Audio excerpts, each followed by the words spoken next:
Hey everyone, it's me Bo, back on the Film Scene Investigation channel. Hope you're all doing well. In today's video, I'm going to be taking a look at some forgotten horror films from the 1980s.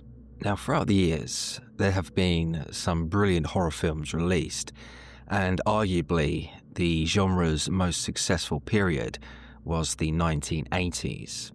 Today, I'm going to be looking at some forgotten and underrated movies from that period that deserve more recognition. Now, before I begin, I should remind everyone that this video is anecdotal. You know, it's based on my perspective as a horror fan. Many of you guys watching today may have already seen some of these films that I'm going to be showcasing. And if that's the case, please let me know your thoughts and memories in the comments section below. And just before we get into it, guys, if you haven't already, please do consider subscribing to the channel. All the support is greatly appreciated. So, let's begin with the 1981 slasher, Just Before Dawn. Now, this was a low-budget production that was directed by Jeff Lieberman and was scored by the very talented Brad Fiedel. You know, growing up, I was a big horror fan. It was the first genre that really caught my attention and pulled me into the world of cinema. And particularly, I loved slasher films, from Halloween to Friday the 13th. You know, there were a lot of slasher movies out there, and I certainly seen quite a lot of them. But when it comes to this movie, Just Before Dawn had escaped me. This was a movie that caught me by surprise. I only recently watched it, maybe about a year ago, and I'm very thankful that someone online recommended it to me, because I think this is a movie that definitely deserves more attention. So the film focused on a group of young adults as they travelled up the mountains on a camping trip. As you can imagine, they were all happy-go-lucky, you know, enjoying life. And, well, you know, what could go wrong? But on their journey, travelling through the narrow woodland, little did they know that they were being followed. They set up camp, thinking everything was fine and dandy, but soon enough, the guys started to get picked off one by one in brutal fashion. As the film continued, we discovered that there was more than just one person responsible for these murders. In fact, it turned out that there were two killers, two brothers in fact, who were on this murderous rampage. They belonged to a family living in the woods, away from everybody else, completely isolated. So when they saw this, you know, group of teens coming up on this camping trip, they assumed that they were a threat and decided to take action. Now, the movie has been compared to the iconic horror film The Texas Chainsaw Massacre, and I think that was due to the kind of the family connection, you know, kind of both stories featuring this kind of weirdo family. And yeah, I mean, it makes sense, I can see that, but to be very honest, I wouldn't consider this a Texas Chainsaw Massacre ripoff. If anything, the Texas Chainsaw Massacre heavily influenced Just Before Dawn. Sometimes when it comes to legendary, classic, iconic horror films, you then get quite a lot of, you know, ripoffs. But when it comes to this movie, I thought that there was enough good material for the film to, you know, stand on its own merits. You know, one aspect of the movie that I really loved was the dark, melodic synth music that was composed by Brad Fiedel. Now, Fiedel is, of course, most well known for his legendary soundtracks for The Terminator and Terminator 2, and I would agree. You know, he's a very, very talented musician, and going into this, I had no idea that he was even involved, but very quickly I realized that the score was, something special. Went online, saw who did it. Oh yeah, Brad Fiedel. As for this film in particular, Fiedel showed a lot of promise and a lot of potential as a composer, as he created this very atmospheric, kind of creepy vibe with his signature electronic music.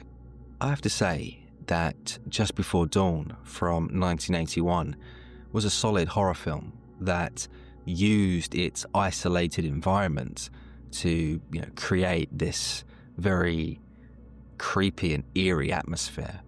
The director was able to combine the standard slasher conventions with a more of a, art house style, which ultimately made it quite a unique entry in the slasher genre. Go out your way to see this one. I definitely recommend it. And for all those out there that like slasher films, this is definitely a must-watch. Next up is 1981's The Prowler, which was a horror film directed by Joseph Zito and starring Christopher Goutman in the lead role. I first came across this movie by chance when I was scouring through Tom Savini's filmography. At the time, I had just recently watched Maniac, which I later reviewed for this channel. And yeah, I was interested to see what other projects Savini was, involved with at that time.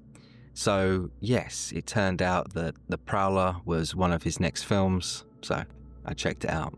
As for the narrative, Mark, the deputy of Avalon Bay, was left in charge after the sheriff had decided to go on a fishing trip.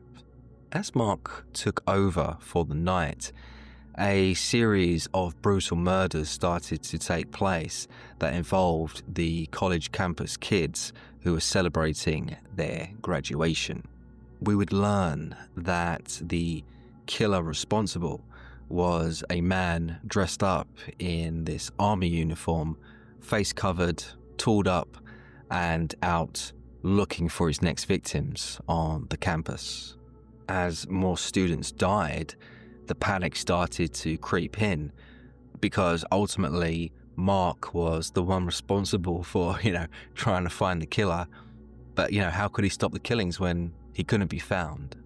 Now, I've mentioned him already, but I have to say that one of the best things about The Prowler was its practical special effects that were created by Tom Savini.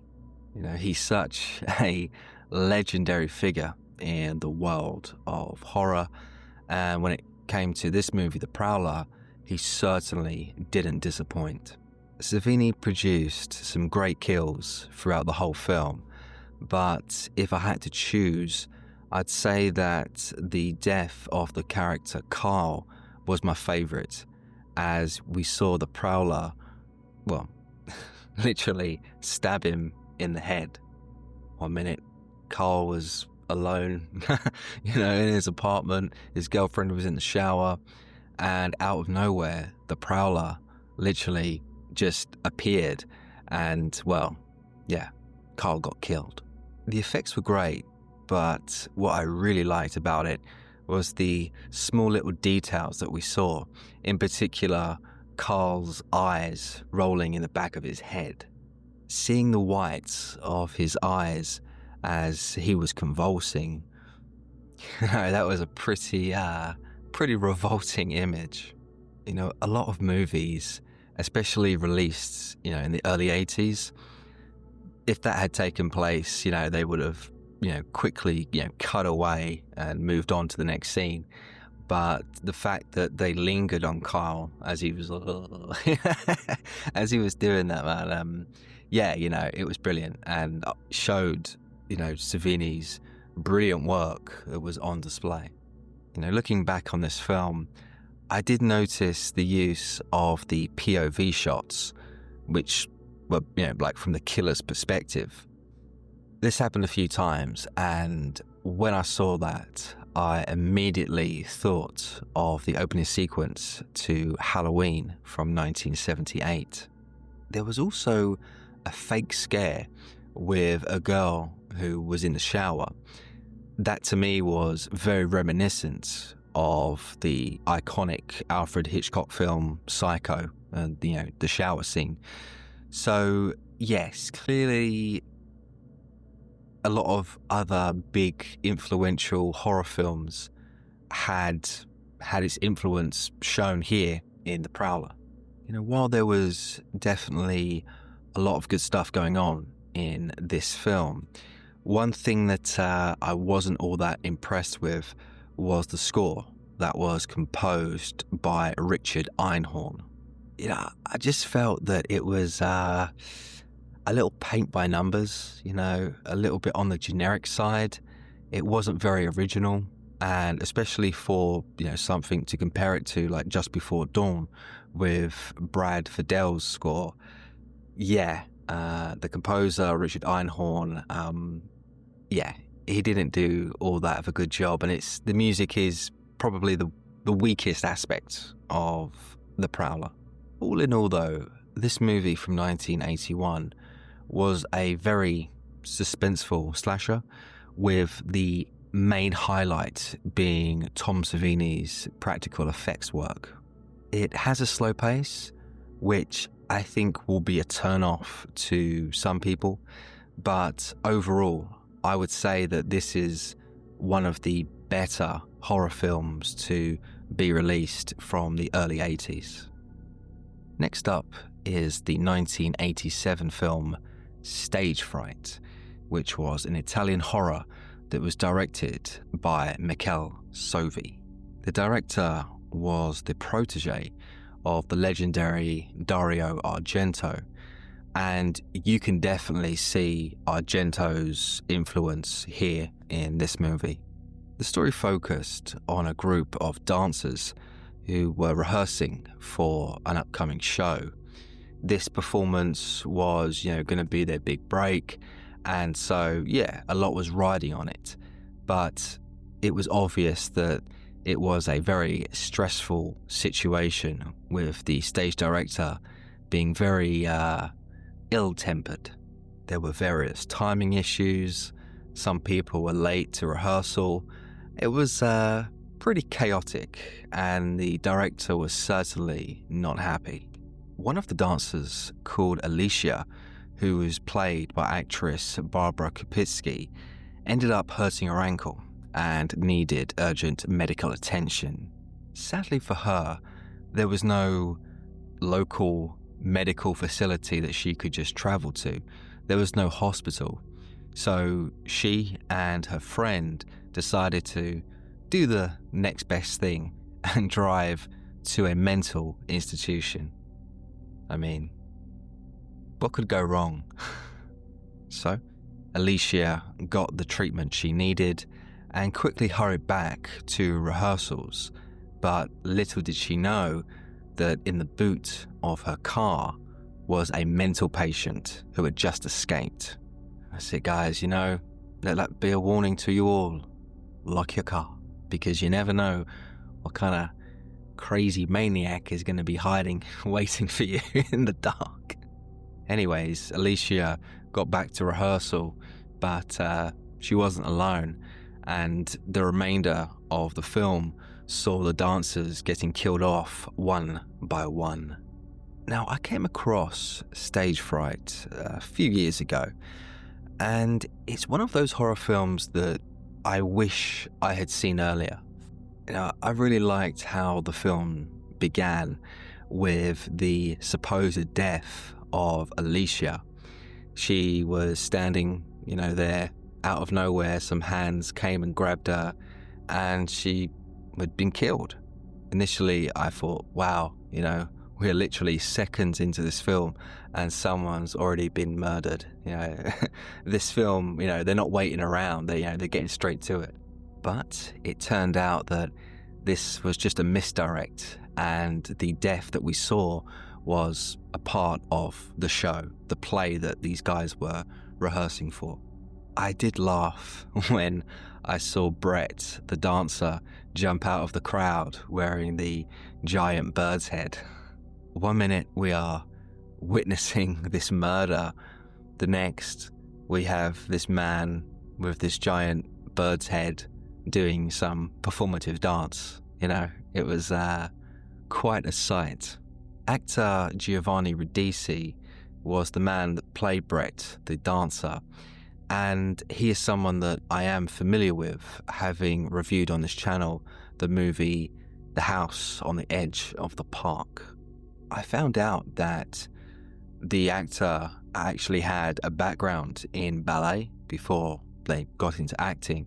So in some ways, Giovanni was the perfect casting to play Brett. It was quite clever at times. I'm thinking of the scene in which the actual killer, from the mental institution, donned the bird's head and started killing a dancer on stage. Everyone had no idea and assumed it was Brett. So yeah, there's a person getting actually murdered right in front of you, and everyone just thought it was, just some great acting. Overall, I thought Stage Fright was a very well-made horror film that certainly deserves a lot more recognition and praise than it gets. What I think didn't help was the fact that this film has been released all over the world, but with several different titles. So yeah, I think that definitely hindered it from kind of gaining a core audience. But yes, this was a very entertaining film. I really enjoyed it. I'll definitely be rewatching it again. And all I can say is, if you like performative dance and horror, well, this is the film for you. Another film that came to my attention recently was the Japanese horror Evil Dead Trap that was directed by Toshihiro Ikeda. I stumbled upon this film by chance, and it turned out to be a very pleasant yet gruesome experience. The movie began with a TV presenter called Nami Tsuchiya, who received some fan mail in the post. Inside this envelope that she picked up was a VHS tape that she ended up playing there and then in her studio. She played the tape, and what she saw was kind of best described as a snuff movie, where a woman was hung up and was literally stabbed repeatedly. The woman was in tears, panicking, screaming, asking the killer to stop, but he didn't. And yeah, all this played out right in front of Nami, but she didn't seem all that shocked. In fact, she thought the tape was a fake. She saw the footage and she wanted to know more. She wanted to investigate to find out who exactly was on that tape and, who was responsible for this supposed killing. So after some discussions with her colleagues, Nami and her TV crew decided to travel to the location that was seen on the tape and investigate. It wasn't the greatest idea, I don't think, to, start investigating some supposed murder. But Nami, her show, it was declining in ratings, and she needed a boost and saw this supposed murder as, an opportunity. When the group arrived, they found themselves inside a disused army base. There was literally no other people around, and, they just went forward and started investigating, trying to find clues as to, who or what had happened on that tape. And as you can imagine, it wasn't long before chaos ensued, and you had all of the TV crew literally running for their lives. Now, I plan on doing a full review of this film, so I'm not going to go into too much detail. I'm going to save that for the review, but I will go over a few things that I really did enjoy when it came to Evil Dead Trap.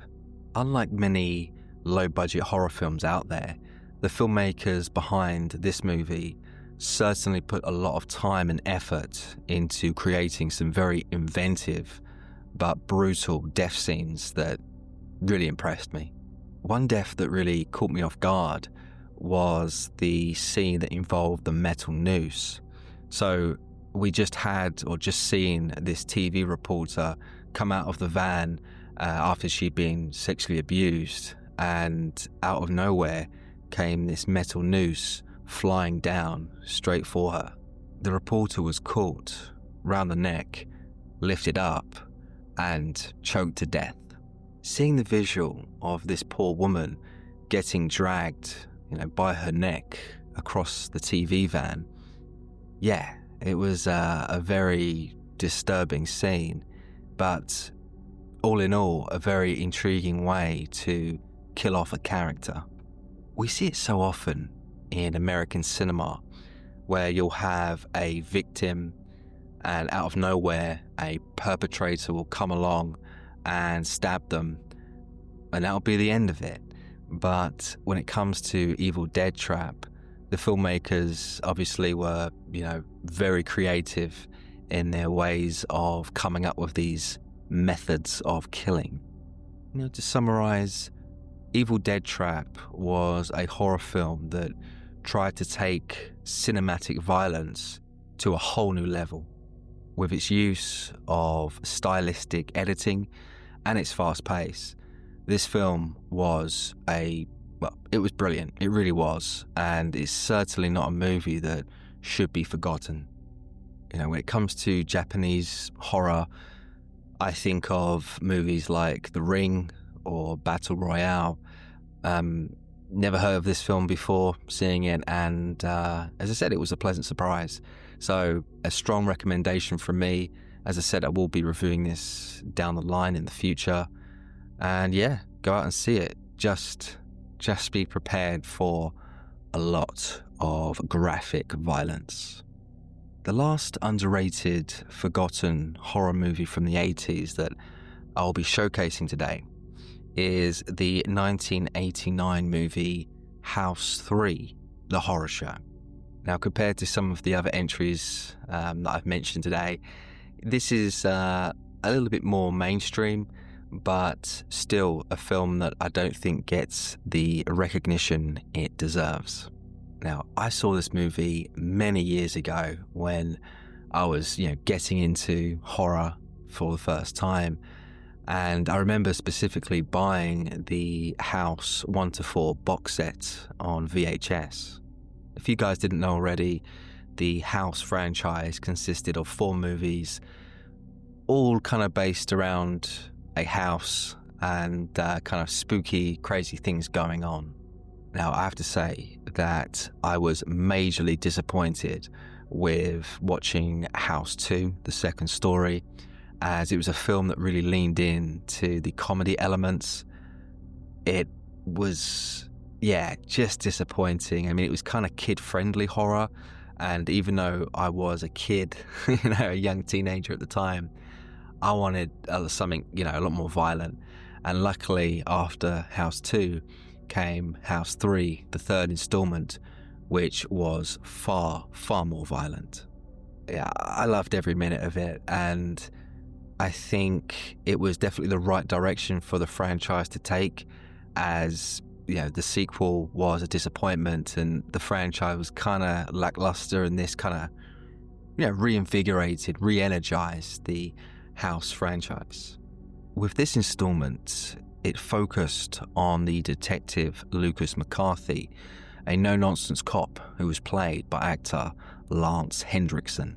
McCarthy had just successfully captured one of the city's most sadistic and crazed killers, a man called Max Jenke.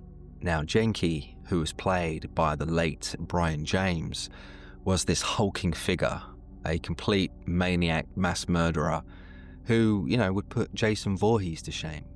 He was convicted and sentenced to death, but after seemingly dying on the electric chair, he, or his evil spirit, came back from the dead and started terrorizing McCarthy and his family.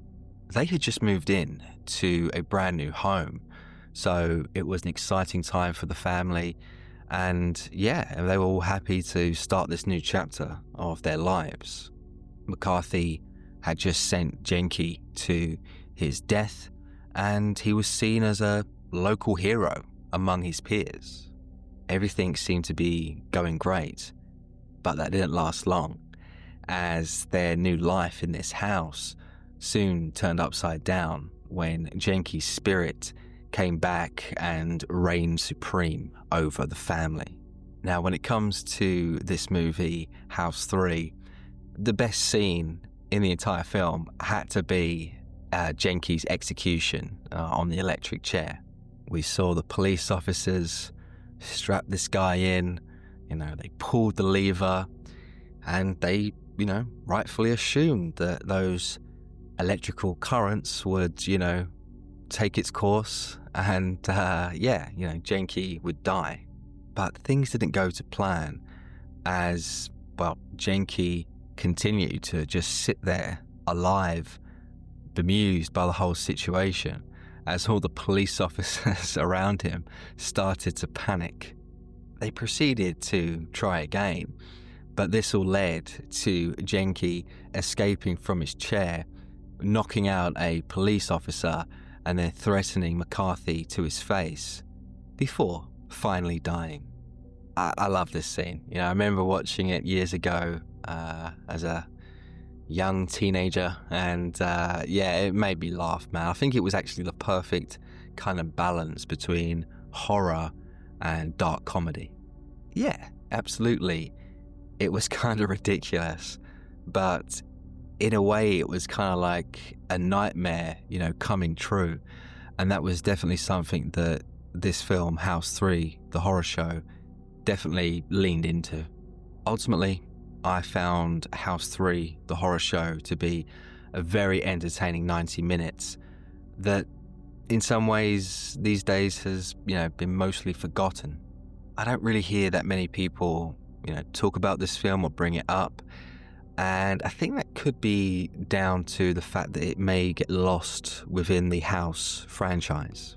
Either way, there is absolutely no denying that House 3 is the best in the franchise out of the four, and it's quite unique really to say, because most kind of franchises and stuff like that, by the third or fourth entry, usually it's in decline, but with this House franchise, it certainly peaked with the third installment. I certainly recommend this film, and if you're wanting a horror film that kind of leans in to the absurdity of it all, then House 3, the horror show, is definitely a film for you. And well, that's all from me today, guys. I do hope you've enjoyed this video. Please let me know your thoughts and comments about any of the films that I've showcased today. Also, if you do like the content that I do, please consider subscribing to the channel. Oh well, I'll be back next week. You take care.